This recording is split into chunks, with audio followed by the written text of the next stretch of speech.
Hi, this is Todd from Cape Breton, Nova Scotia, and today I'm reading Chapter 20 of Anne of the Island in this Tundra Books edition.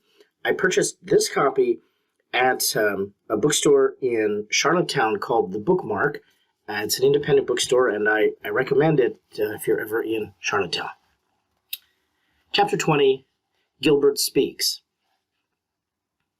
This has been a dull, prosy day, yawned Phil, stretching herself idly on the sofa, having previously dispossessed two exceedingly indignant cats. Anne looked up from Pickwick Papers. Now that spring examinations were over, she was treating herself to Dickens. "It has been a prosy day for us," she said thoughtfully, "but to some people it has been a wonderful day. Someone has been rapturously happy in it. Perhaps a great deed has been done somewhere today, or a great poem written, or a great man born. And some heart has been broken, Phil." "Oh, why did you spoil your pretty thought by tagging that last sentence on, honey?" grumbled Phil. "I don't like to think of broken hearts or anything unpleasant. Do you think you'll be able to shirk unpleasant things all your life, Phil?" "Oh, dear me, no. Am I not up against them now? You don't call Alec and Alonzo pleasant things, do you, when they simply plague my life out?" "You never take anything seriously, Phil." "Well, why should I? There are enough folks who do. The world needs people like me, Anne, just to amuse it. It would be a terrible place if everybody were intellectual and serious and in deep, deadly earnest. My mission is, as Josiah Allen says, to charm and allure. Confess now, hasn't life at Patty's Place been really much brighter and pleasanter this past winter because I've been here to leaven you?" "Yes, it has," owned Anne. "And you all love me, even Aunt Jamesina, who thinks I'm stark mad. So why should I try to be different? Oh dear, I'm so sleepy. I was awake until 1 last night, reading a harrowing ghost story. I read it in bed, and after I had finished it, do you suppose I could get out of bed to put the light out? No. And if Stella had not fortunately come in late, that lamp would have burned good and bright till morning. When I heard Stella, I called her in, explained my predicament, and got her to put out the light. If I had got out myself to do it, I knew something would grab me by the feet when I was getting in again. By the way, Anne, has Aunt Jamesina decided what to do this summer?" "Yes, she's going to stay here. I know she's doing it for the sake of those blessed cats, although she says it's too much trouble to open her own house, and she hates visiting." "What are you reading?" "Pickwick." "Oh, that's a book that always makes me hungry," said Phil. "There's so much good eating in it. The characters seem always to be reveling on ham and eggs and milk punch. I generally go on a cupboard rummage after reading Pickwick. The mere thought of it reminds me that I'm starving.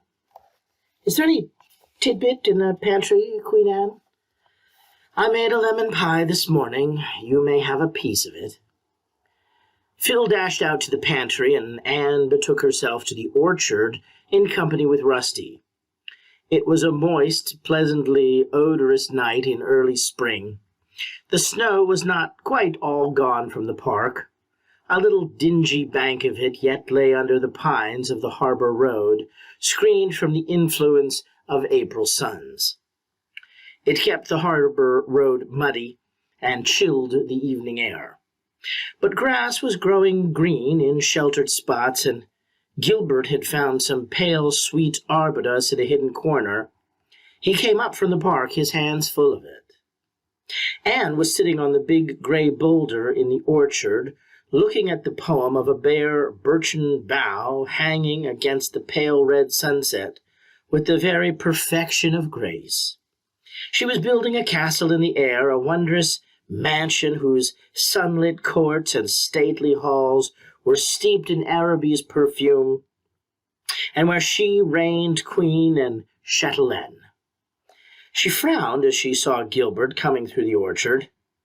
Of late she had managed not to be left alone with Gilbert, but he had caught her fairly now, and even Rusty had deserted her. Gilbert sat down beside her on the boulder and held out his mayflowers. "Don't these remind you of home and our old school-day picnics, Anne?" Anne took them and buried her face in them. "I'm in Mr. Silas Sloane's barrens this very minute," she said rapturously. "I suppose you really will be there in reality in a few days?" "No, not for a fortnight. I'm going to visit with Phil in Bolingbroke before I go home. You'll be in Avonlea before I will." "No, I shall not be in Avonlea at all this summer, Anne. I've been offered a job in the Daily News office, and I'm going to take it."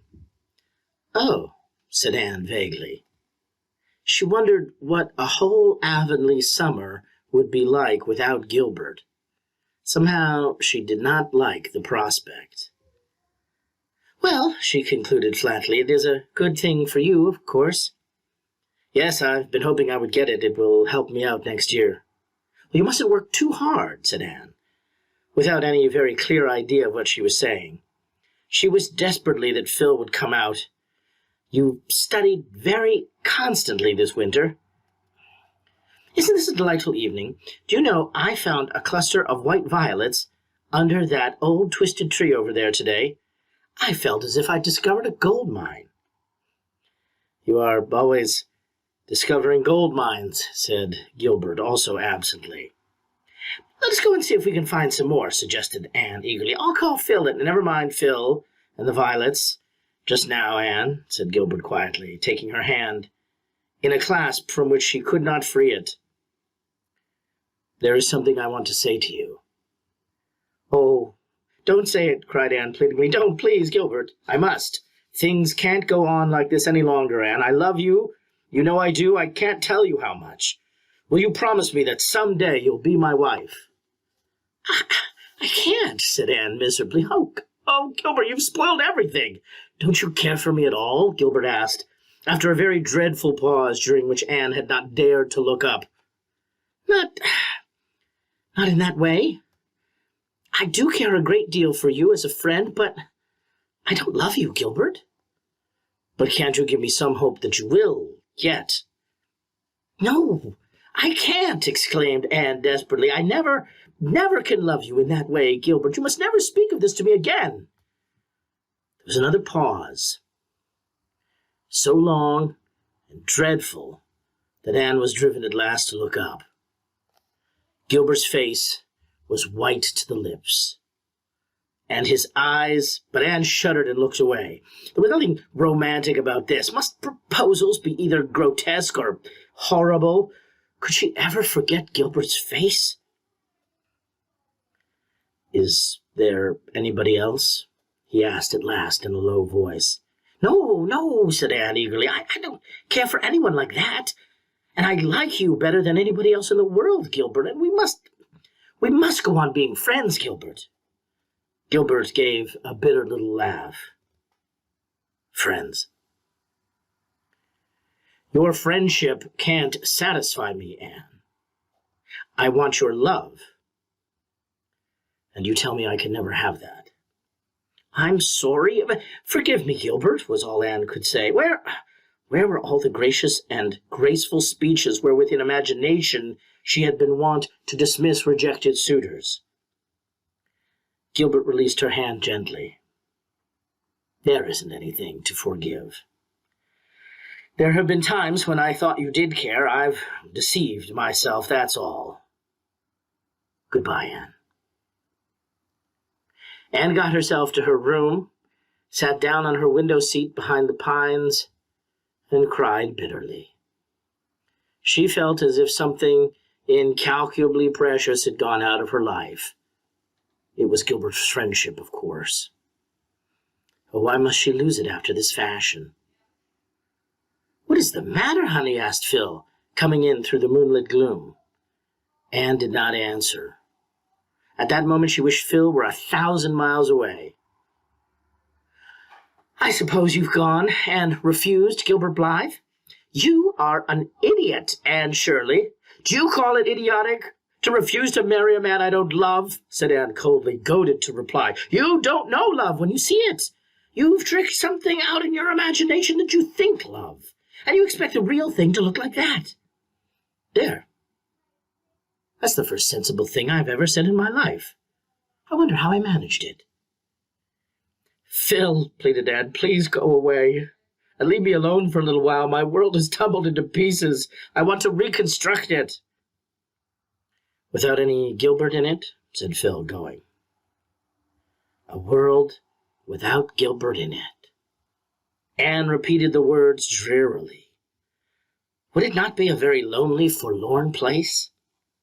Well, it was all Gilbert's fault. He had spoiled their beautiful comradeship. She must just learn to live without it.